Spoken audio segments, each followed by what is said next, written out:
Il est 7h41 comme chaque jour. L'invité de la rédaction le jeudi, c'est du sport. Et là, aujourd'hui, ça va être du handball. Sun Sport, l'invité de la rédaction, Thomas Doucet.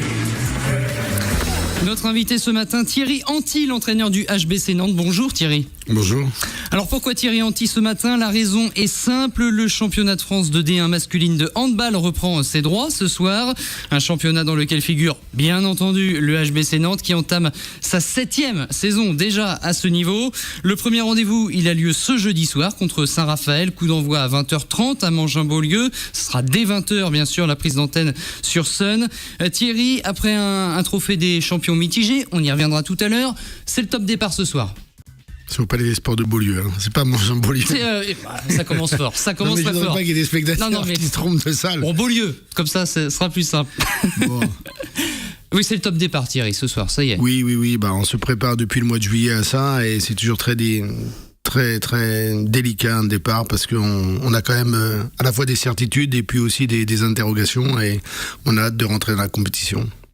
Alors, avant cette reprise, je vous le disais, vous avez eu le temps de vous étalonner quelque peu. Le week-end dernier, vous étiez en Tunisie pour disputer le Trophée des Champions. L'objectif annoncé était de faire un coup, voire de remporter justement le premier trophée du club. Bilan, 2 défaites courtes, mais 2 défaites tout de même. 27-26 contre Dunkerque, le champion de France en titre, en demi-finale, et puis un revers dans le match comptant pour la 3e place contre Montpellier.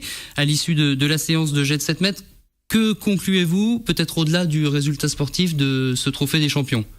Non, mais je pense qu'on a dit très honnêtement que cette fois-ci on allait au Trophée des Champions pour essayer de faire un coup. Bon, il fallait gagner 2 matchs de toute façon. Nous, on a perdu en demi-finale d'un but parce qu'on a peut-être pas bien rentré dans ce match. On a perdu d'un but contre le champion de France. Ensuite, le lendemain, on menait de 3 buts sur le final contre Montpellier. Ils ont arraché les pénaltys. On a perdu au pénalty. Bon, je dirais que on est déçus sûrement parce que on aurait espéré un peu mieux. Je crois aussi que ça aurait été très difficile d'enlever ce trophée au Paris Saint-Germain qui m'a l'air monstrueux cette année et tout n'a pas été négatif sur le week-end. Alors place donc maintenant au championnat. Quelles ambitions pour le H ? La réponse avec Gaël Pelletier, le président du club, interrogé par Charles Guyard. Gaël Pelletier, la saison du HBC Nantes reprend ce jeudi soir, la réception de Saint-Raphaël au Palais des Sports de Beaulieu. D'abord, première question, quels sont, au vu du président du club, les objectifs ou l'objectif, quel est-il de la saison ? L'objectif, c'est de faire au moins aussi bien qu'on a pu faire l'an passé, ce qui sera déjà un challenge important puisqu'on a fini 4e, qu'une nouvelle fois on s'est qualifié pour la Coupe d'Europe et que parallèlement l'adversité est de plus en plus grande avec des clubs qui se sont bien renforcés. Donc 4e, au moins 4e au pied du podium, ce serait bien de monter sur le podium si je comprends bien. C'est pas facile, le H a grandi de manière assez rapide, est passé de la nationale, de la D2 à la D1 assez rapidement. Il y a un moment on se pose une question, est-ce que le H n'a pas atteint sa vitesse maximum ? J'espère que non, parce qu'on a encore envie de grandir et puis parce qu'on aspire à aller dans les plus hautes sphères du handball européen. Donc pouvoir participer à moyen terme à une Ligue des Champions. Donc c'est notre objectif maintenant d'arriver à participer à une Ligue des Champions. Cette année, les 3 premiers l'ont fait. Donc il resterait qu'une petite place à gravir, mais pour ça, il va falloir faire peu d'erreurs dans la saison. Ouais, les 3 premiers, la saison dernière, c'est une hiérarchie que le H est à même de pouvoir bouleverser. Alors, il n'y a que le terrain qui nous le dira, mais c'est notre volonté en tous les cas et on va travailler dans ce sens. On sait aussi que, passé cette saison-là, il faudra changer de salle. Le Palais des Sports de Beaulieu va être en travaux. Ça va se passer à la Trocardière de Rezé avec un petit peu moins de monde dans la salle. Comment ça va se passer cette transition ? Vous l'appréhendez ? On l'appréhende, oui, parce qu'économiquement, une perte de spectateurs, c'est toujours préjudiciable. Après, on essaye d'en tirer les aspects positifs. Ça sera une salle moderne avec tout le confort qu'ont les salles neuves. Donc il y aura d'un côté un plus, d'un côté un moins. On essaiera de faire en sorte que le moins soit le moins important possible. Gaël Pelletier à l'instant, le président du HBC Nantes. On revient en studio avec Thierry Anti, l'entraîneur. Vous partagez les ambitions de votre président, Thierry ?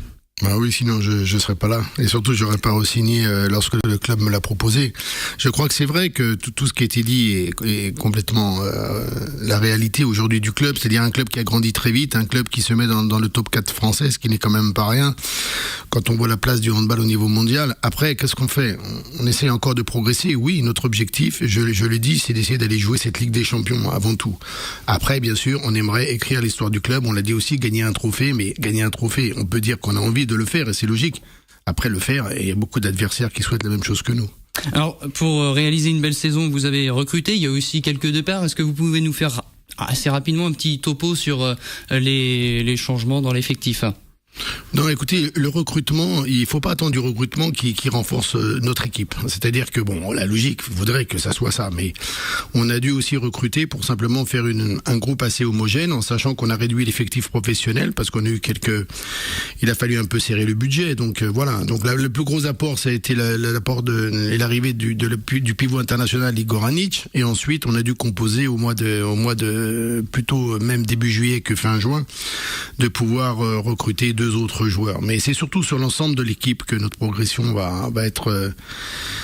qu'il faudra que l'équipe progresse en général. Ouais. Alors ça tombe bien que vous me parliez de Igor Anić, puisqu'on a justement une question qui a été posée par un auditeur et internaute de Sun sur la page Sun Sport. Il s'appelle Arnaud et demande comment Thierry Anti va-t-il gérer les rotations attaque-défense avec l'arrivée d'Igor Anić. On rappelle qu'il joue pivot et pèse 106 kilos, pour l'anecdote. Oui, mais Igor Anić, c'est en ça qu'il m'intéressait aussi. C'est un joueur qui est complet, c'est-à-dire que c'est un joueur qui peut jouer en attaque et en défense. Alors peut-être mieux sur certains systèmes défensifs que d'autres, mais il va s'y faire parce que c'est un garçon intelligent et qui a aussi beaucoup de culture handballistique. Donc le problème des changements vis-à-vis d'Igor Anić ne me pose pas de soucis, pas plus que ça. Voilà, donc Arnaud a sa réponse. Et puis Dimitri, toujours sur la page, nous signalait que Saint-Raphaël s'est entraîné hier à Thoiré. Leur gardien Djukanovic se serait entraîné seul sur le côté en short. On verra ce soir s'il est bien dans l'effectif de Saint-Raphaël disponible. Merci en tout cas à nos auditeurs. Un petit changement est à noter cette saison dans la D1 masculine de handball avec l'arrivée en force du diffuseur beIN Sport. Les matchs seront tous programmés en semaine, si je dis pas de bêtises, Thierry. Exactement. Voilà. Est-ce que cela va impacter votre charge de travail, votre manière d'établir vos semaines d'entraînement ? Il y a 2 catégories de clubs. Il y a ceux qui peuvent jouer la Coupe d'Europe et ceux qui ne la jouent pas. Donc c'est sûr qu'un club qui ne joue pas la Coupe d'Europe, ça peut lui poser des problèmes dans le sens qu'il va falloir... comment on va gérer l'entraînement durant les week-ends, par exemple. Nous, tant qu'on aura 2 matchs par semaine, ça ne changera pas énormément grand-chose. Voilà. Donc, par contre, ce qui est sûr, c'est que les matchs auront lieu le mercredi ou le jeudi en ce qui concerne le championnat français. Ouais. D'accord. Alors on l'a dit, il y a bien sûr un objectif sportif, mais vous le savez, on est à Nantes, une ville qui compte le plus de clubs de haut niveau, derrière Montpellier. Il y a un attrait certain pour les identités de jeu, tous sports confondus. Quelle est à vous votre ligne directrice, Thierry Anti ? Quels sont les mots-clés dans vos discours ? C'est quoi votre patte ?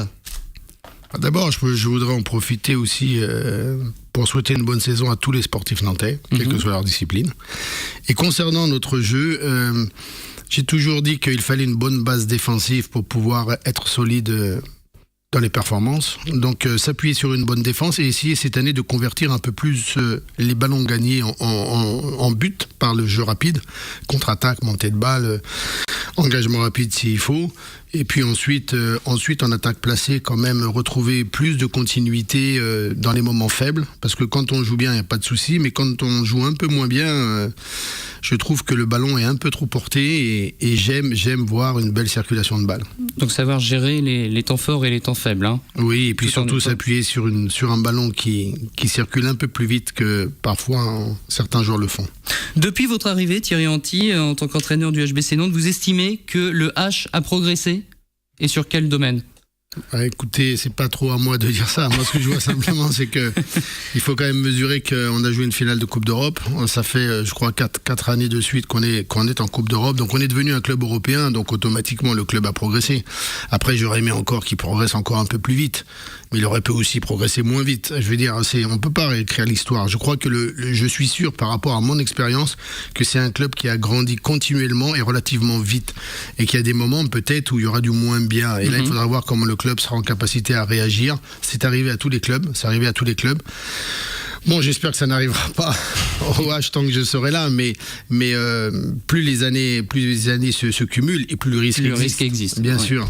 Alors justement, je crois que vous êtes lié avec le club nantais jusqu'en 2018, si je ne dis pas de bêtises. Normalement. Voilà. Alors on dit d'un entraîneur qu'il doit bien entendu avoir le souci du lendemain, de la séance, du match à venir, mais aussi prévoir pour le futur un projet club. Thierry Anty, à long terme, le HBC Nantes, c'est quoi le projet ? Justement, puisque vous êtes là jusqu'en 2018.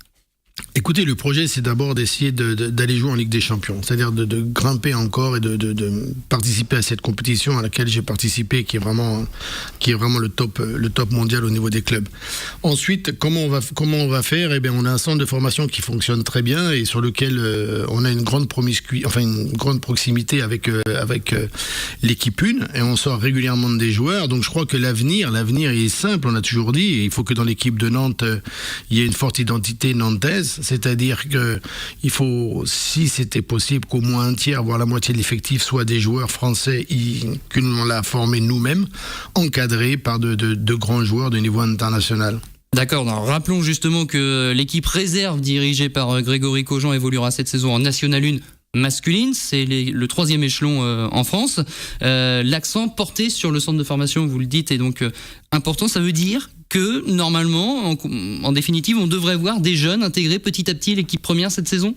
Ah bah oui, ça c'est sûr, mais je crois que ça a été fait régulièrement. Mais vu que cette année on a un effectif professionnel de 14 joueurs, à mon avis c'est incontournable que j'ai déjà d'ailleurs ciblé au moins 3 voire 4 joueurs qui pourraient venir nous aider. Et il y en a déjà 2 qui l'ont fait, et même 3, parce que je dis 2, c'est déjà 3 maintenant, et j'espère bien qu'il y en aura un 4e bientôt. Mais je vous réserve la surprise pour ça. Thierry Anty, finir votre carrière d'entraîneur à Nantes, le plus tard possible, j'entends bien. C'est votre souhait, c'est votre désir ? Non, très honnêtement, je pense jamais à ça. Quand le club m'a proposé de signer 4 ans, c'est la première fois qu'on me proposait d'ailleurs un contrat de 4 ans. C'est sûr qu'on a envie de travailler encore dans la durée, parce qu'il y a beaucoup de choses encore à faire dans ce club. Et c'est vrai, on a parlé aussi du changement de salle, les déménagements et tout. Mais non, moi je suis quelqu'un qui essaie de faire le mieux possible à l'endroit où je suis. Et si demain je suis encore là, bah c'est bien. Si je suis ailleurs, bah c'est la vie qui leur a voulu ainsi. Et moi j'ai déjà dans ma tête toujours accepté ça. Alors on rappelle que le HBC Nantes reçoit ce soir Saint-Raphaël pour le compte de la première journée de D1 masculine de handball. Juste un petit mot sur votre public, Thierry, qui sera encore une fois important cette saison. Bah c'est sûr que quand j'ai re-signé 4 ans ici, je pense que l'attrait a été aussi ce public fantastique qu'on a, et c'est pas donné à toutes les équipes et à tous les clubs de pouvoir évoluer dans un tel environnement, et je suis très très très fier d'être ici à Nantes et très fier d'avoir autant de spectateurs derrière nous. Et HBC Nantes Saint-Raphaël, bien sûr, qui aura lieu au Palais des Sports de Beaulieu et non à Mangin. Match à 20h30, coup d'envoi dès 20h sur Sun, qui diffusera tous les matchs, bien sûr, disputés à domicile pour le HBC Nantes. Merci Thierry d'avoir répondu à notre invitation, et bon match bien entendu. Je vous remercie aussi, et je souhaite une bonne journée à tout le monde. Merci. Thierry Anty, juste un rapide aperçu là sur ce qui va se passer ce soir, parce que vous êtes arrivé tôt ce matin dans les studios, du coup on a déjà réfléchi au plan de jeu pour ce soir. Oui, bah on va faire un petit entraînement ce matin, donc il faut jamais perdre de temps. Donc voilà, j'ai fait quelques dessins encore, quelques dernières idées qui m'ont tracassé un peu cette nuit, comme tout entraîneur. Voilà, oui, puis avant le soulagement la nuit prochaine, on dormira peut-être mieux. Merci effectivement Thierry Anty.